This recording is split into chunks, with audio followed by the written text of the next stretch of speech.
ஓம் சாந்தி. 27/4/2025 அவ்யக்த Bapdada. Revise date 3/2/2005. Madhuvanam.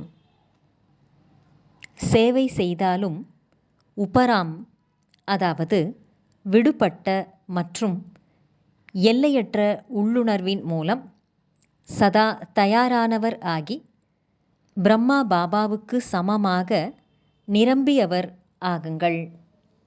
சேவை செய்தாலும் விடுபட்ட மற்றும் எல்லைக்கு அப்பாற்பட்ட உள்ளுணர்வின் மூலம் எவர் ரெடியாக சதா தயாரானவர் ஆகி பிரம்மா பாபாவுக்கு சமமாக நிரம்பியவர் ஆகுங்கள், சம்பன்னம் ஆகுங்கள். இன்று கிரேட் கிரேட் கிராண்ட் ஃபாதர், பாட்டனாருக்கெல்லாம் பாட்டனாரான தந்தை, தன்னுடைய நாலாபுரத்திலும் இருக்கக்கூடிய கோடியில் ஒரு சிலர் மற்றும் அந்த ஒரு சிலரிலும் மிகச்சில குழந்தைகளின் பாக்கியத்தை பார்த்து புன்முறுவல் செய்து கொண்டிருக்கின்றார். எத்தனை விசேஷமான பாக்கியம்! இது வேறு யாருக்கும் கிடைக்கவும் முடியாது. ஒவ்வொரு குழந்தைகளின் விசேஷ தன்மையை பார்த்து பாபா புன்முறுவல் பூக்கின்றார். எந்த குழந்தை பாப் தாதாவிடம் உள்ளத்தினால் சம்பந்தத்தை இணைத்திருக்கிறதோ அந்த ஒவ்வொரு குழந்தைக்கும் ஏதாவது ஒரு விசேஷத்தன்மை கட்டாயமாக இருக்கின்றது. அனைத்தை காட்டிலும் முதல் விசேஷத்தன்மை யாதெனில் சாதாரண ரூபத்தில் வந்திருக்கும் தந்தையை அடையாளம் காண்பதாகும். எனது பாபா என்று, மேரா பாபா என்று சொல்லி அவரை ஏற்றுக்கொண்டது. இந்த அறிமுகம் அனைத்தை காட்டிலும் மிக பெரிய விசேஷத்தன்மையாகும். மேரா பாபா என்று உள்ளத்தினால் ஏற்றுக்கொண்டோம். பாபாவும் எனது குழந்தைகளே என்று நம்மை ஏற்றுக்கொண்டார். பெரிய பெரிய தத்துவ ஞானிகள், அறிவியலாளர்கள், தர்மாத்மாக்கள் கூட அவரை அறிந்து கொள்ள முடியவில்லை. ஆனால் இந்த சாதாரண குழந்தைகள் அறிந்து தன்னுடைய உரிமையை பெற்றுக்கொண்டு விட்டார்கள். யாரேனும் வந்து இந்த சபையில் அமர்ந்திருக்கும் குழந்தைகளை பார்த்து, இவர்கள் கள்ளம் கபடமற்ற தாய்மார்கள், இந்த சாதாரண குழந்தைகள் எத்தனை பெரிய தந்தையை அறிந்து கொண்டு விட்டார்கள் என்பதை புரிந்து கொள்ள முடியாது. விசேஷத்தன்மை என்பது அடையாளம் காண்பது. தந்தையை அடையாளம் கண்டு கொண்டு தன்னுடையவராக ஆக்கிக் கொள்வது என்பது கோடியிலும் வெகு சில குழந்தைகளுக்கே அமையும் பாக்கியமாகும். எதிரிலேயே அமர்ந்திருக்கக்கூடிய குழந்தைகள் மற்றும் தூரத்தில் அமர்ந்திருந்தாலும் அருகில் இருக்கும் அனுபவத்தை செய்து கொண்டிருக்கும் குழந்தைகள், இவ்வாறு அனைவருமே உள்ளத்தினால் அவரை அடையாளம் கண்டு விட்டீர்கள். அறிந்து விட்டீர்களா அல்லது அறிந்து கொண்டிருக்கிறீர்களா? யார் அடையாளம் கண்டு விட்டீர்களோ அவர்கள் கையை உயர்த்துங்கள். அனைவரும் அடையாளம் கண்டுவிட்டீர்களா? நல்லது. அடையாளம் கண்டதற்கான விசேஷ தன்மையை உடைய ஒவ்வொரு குழந்தைக்கும் தந்தை வாழ்த்துக்களை கொடுத்து கொண்டிருக்கின்றார். ஆஹா, பாக்கியசாலி குழந்தைகளே! அடையாளம் காணும் மூன்றாவது கண், அதை நீங்கள் அடைந்து விட்டீர்கள். குழந்தைகளின் உள்ளத்தினால் பாடும் பாடலை பாபா கேட்டுக்கொண்டும் இருக்கின்றார். என்ன பாடல்? எதை அடைய வேண்டுமோ அதை அடைந்து விட்டோம். ஓ செல்லமான குழந்தைகளே, தந்தையிடமிருந்து வாங்க வேண்டியதை எடுத்து விட்டீர்கள் என்று பாபாவும் கூறுகின்றார். ஒவ்வொரு குழந்தையும் அநேக ஆன்மீக கஜானாக்களுக்கான பாலகனாகவும் எஜமானராகவும் ஆகிவிட்டீர்கள். இன்று பாப்தாதா பொக்கிஷங்களுக்கு எஜமானரான குழந்தைகளின் பொக்கிஷங்களின் கணக்கை பார்த்து கொண்டிருந்தார். பாபா அனைவருக்கும் என்னவோ ஒரே விதமாகத்தான் பொக்கிஷங்களை கொடுத்திருக்கின்றார். யாருக்கேனும் பல கோடி மடங்கு, ஒரு சிலருக்கு சில லட்சம் என்று கொடுக்கவில்லை. ஆனால் கஜானாக்களை அறிந்து கொள்வது, அவற்றை அடைந்திருப்பது, வாழ்க்கையில் நிறைந்திருப்பதில் நம்பர் வாரியாக குழந்தைகள் இருக்கிறார்கள். இன்றைய காலத்தில் அடிக்கடி விதவிதமாக குழந்தைகளுக்கு கவன ஈர்ப்பை கொடுத்து கொண்டிருக்கின்றார். என்னவெனில், சமயத்தின் நெருக்கத்தை பார்த்து தனக்குத்தானே சூட்சுமமாக விசாலமான புத்தியுடன் சோதித்து பாருங்கள். என்ன கிடைத்திருக்கிறது, என்ன எடுத்திருக்கிறோம் மற்றும் நிரந்தரமாக அந்த பொக்கிஷங்களால் எவ்வளவு வளர்ந்திருக்கின்றோம் என்பதற்கான சோதனை மிக அவசியமாக இருக்கிறது. ஏனென்றால் மாயை நிகழ்காலத்தில் விதவிதமான ராயலான சோம்பேறித்தனத்தையும் ராயலான அலட்சியத்தின் ரூபத்திலும் பரிசோதித்து கொண்டிருக்கிறது. ஆகையால் தன்னுடைய சோதனையை சதா செய்து கொண்டே இருங்கள்.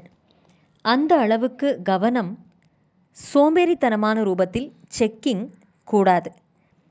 என்னவென்றால், நாம் எந்த கெட்டதையும் செய்யவில்லை, யாருக்கும் துக்கம் கொடுக்கவில்லை, தீய பார்வை செல்லவில்லை என்று இந்த சோதனையை செய்துவிட்டோம்.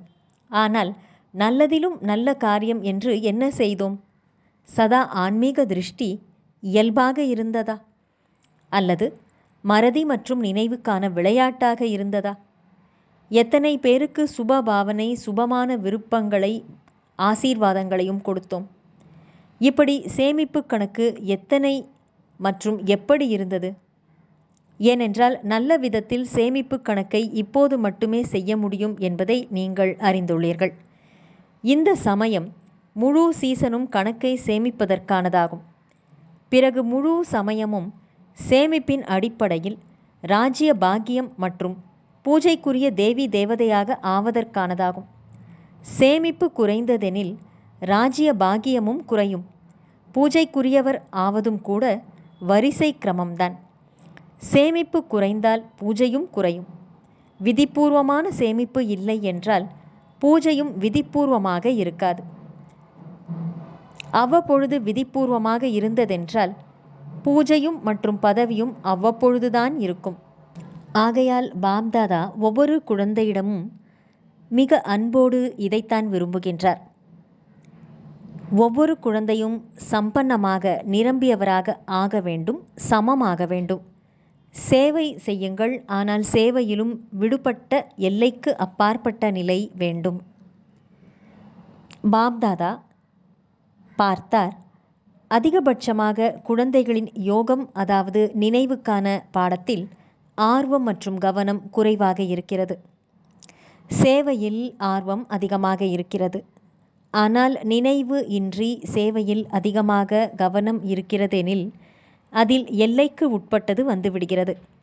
விடுபட்ட உள்ளுணர்வு இருப்பதில்லை. பெயர், புகழ் மற்றும் பதவிக்கான விஷயங்கள் கலந்து விடுகின்றன. எல்லைக்கு அப்பாற்பட்ட உள்ளுணர்வு குறைந்து விடுகிறது.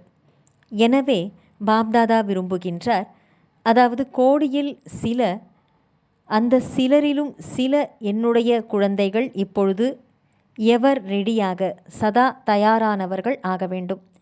சமயம் வந்த பிறகு எல்லாமே சரியாகிவிடும் என்று அநேகம் பேர் யோசிக்கின்றார்கள். ஆனால் சமயம் என்பது உங்களுடைய படைப்பாகும்.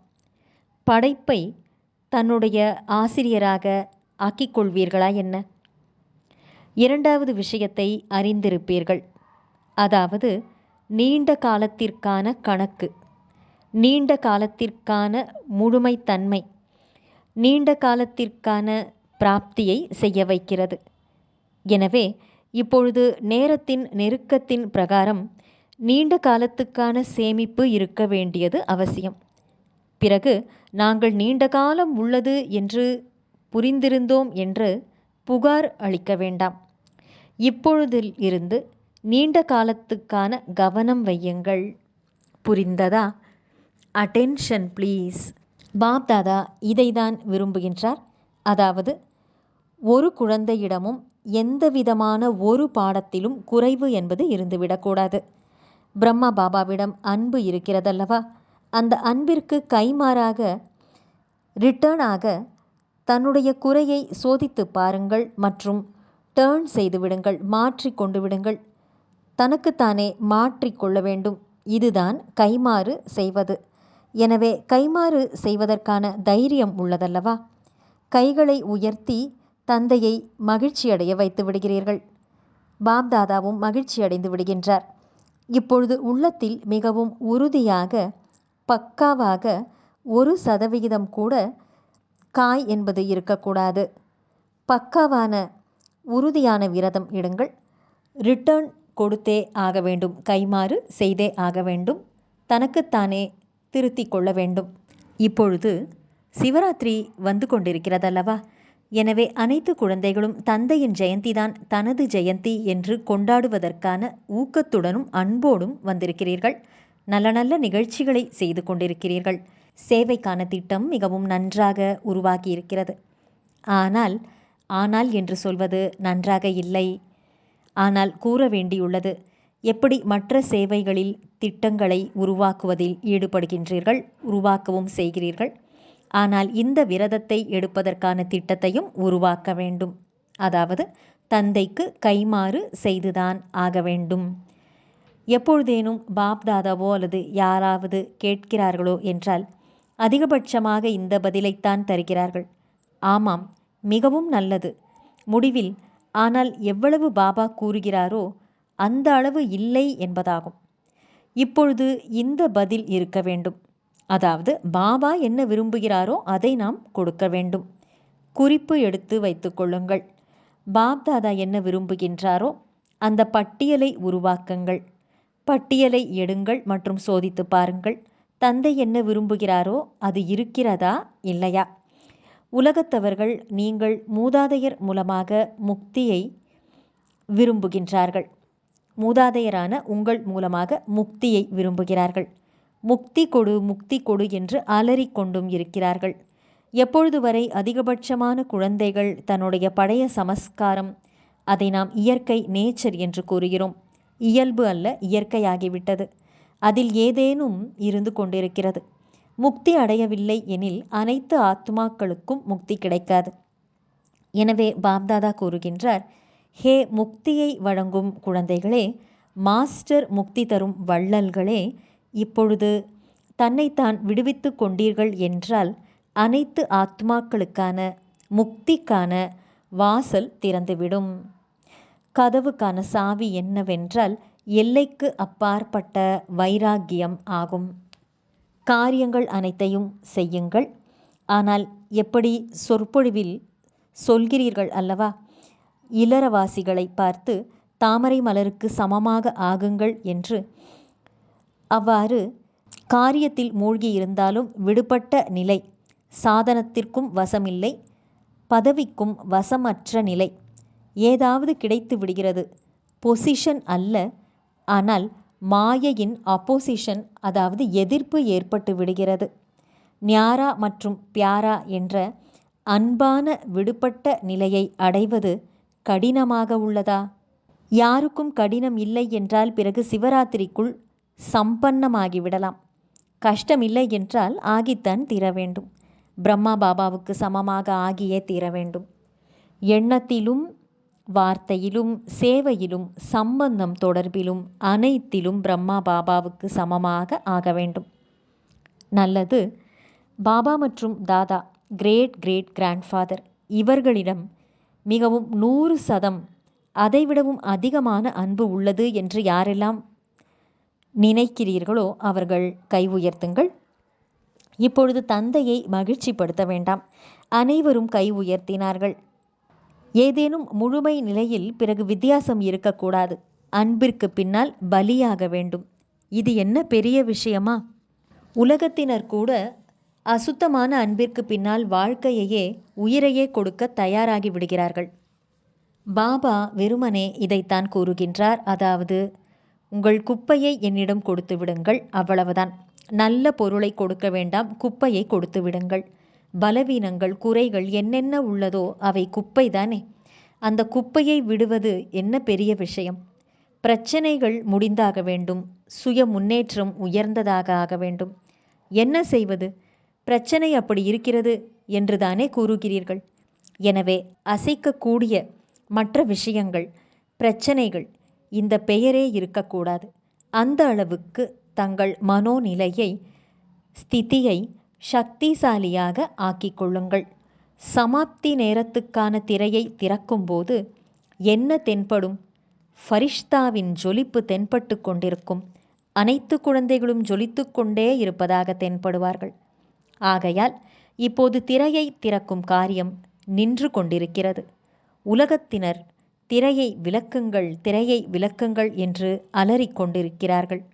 எனவே தன்னுடைய திட்டத்தை தானே உருவாக்குங்கள். உறுதி என்ற சாவியை அதில் போடுங்கள். அப்பொழுது வெற்றி என்பது கிடைத்தே தீரும். பாபாவின் மேல் அன்பில் 100% இருக்கிறதென்றால் அதேபோல் முயற்சியிலும் முழுமை சம்பன்னம் என்பது 100% இருக்க வேண்டும். அதைவிட அதிகமாக வேண்டுமானால் இருக்கலாம், ஆனால் குறையக்கூடாது. விருப்பம்தானே? சிவராத்திரியில் இந்த நம்பிக்கையை வையுங்கள். நான் தான் அவ்வாறு இருந்தேன், நாம் தான் இருக்கின்றோம், பிறகு நாம் தான் இருப்போம். இந்த நம்பிக்கை வெற்றியை உருவாக்கி தரும். மற்றவர்களை பற்றி யோசிக்க வேண்டாம், மற்றவர்களை பார்க்க வேண்டாம், தன்னைத்தான் பார்க்க வேண்டும்.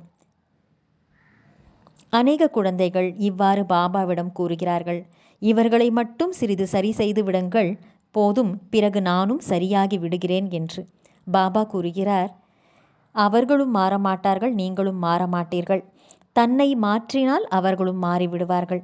இது இருந்தால் இது இருக்கும் என்று எந்த விஷயத்தையும் ஆதாரமாக வைத்து கொள்ள வேண்டாம். நீங்கள் செய்தே ஆக வேண்டும். நல்லது. நாலாபுரத்திலும் இருக்கக்கூடிய கோடியில் ஒரு சிலர், அந்த ஒரு சிலரிலும் மிகச்சிலரான பாக்கியசாலி குழந்தைகளுக்கு, பகவானுடைய குழந்தைகளான சிரேஷ்டமான ஆத்மாக்களுக்கு சதா தீவிர முயற்சியின் மூலமாக எதை யோசித்தோமோ அதை செய்துவிடக்கூடிய, உயர்ந்ததாக யோசிக்கக்கூடிய, சிரேஷ்டமாக செய்யக்கூடிய, லட்சியம் மற்றும் லட்சணங்களை சமமாக ஆக்கக்கூடிய அப்படிப்பட்ட விசேஷமான ஆத்மாக்களுக்கு சதா நீண்ட காலத்துக்கான முயற்சியின் மூலமாக ராஜ்ய பாக்கியம் மற்றும் பூஜைக்குரிய நிலையை அடையக்கூடிய சிரேஷ்டமான ஆத்மாக்களுக்கு சதா பாபாவின் அன்பிற்கு கைமாறாக தன்னை மாற்றிக்கொள்ளக்கூடிய, நம்பர் 1 ஆக இருக்கக்கூடிய, வின் பண்ணக்கூடிய, அதாவது வெற்றி அடையக்கூடிய பாக்கியசாலி குழந்தைகளுக்கு பாப்தாதாவின் அன்பான நினைவுகள் மற்றும் நமஸ்தே. வரதானம். விஸ்வ கல்யாணக்காரி, உலக நன்மை செய்பவர் என்ற உயர்ந்த நிலையில் நிலைத்திருந்து விநாசத்தின் லீலைகளை பார்க்கக்கூடிய சாட்சி பார்வையாளர் ஆகுக. உலக நன்மை செய்பவர் என்ற உயர்ந்த நிலையில் நிலைத்திருந்து விநாசத்தின் லீலைகளை பார்க்கக்கூடிய சாட்சி என்ற பார்வையாளர் ஆகுக. விளக்கம். இறுதி நேரத்தின் விநாசத்தின் லீலைகளை பார்ப்பதற்காக விஸ்வ கல்யாணக்காரி, உலகுக்கு நன்மை செய்பவர் என்ற உயர்ந்த நிலை தேவை. இந்த நிலையில் நிலைத்திருப்பதால் தேகத்தினுடைய அனைத்து கவர்ச்சி, அதாவது சம்பந்தம், பதார்த்தம், சமஸ்காரம், இயற்கையினுடைய குழப்பத்தின் கவர்ச்சி, இவை அனைத்தும் முடிந்து போய்விடும்.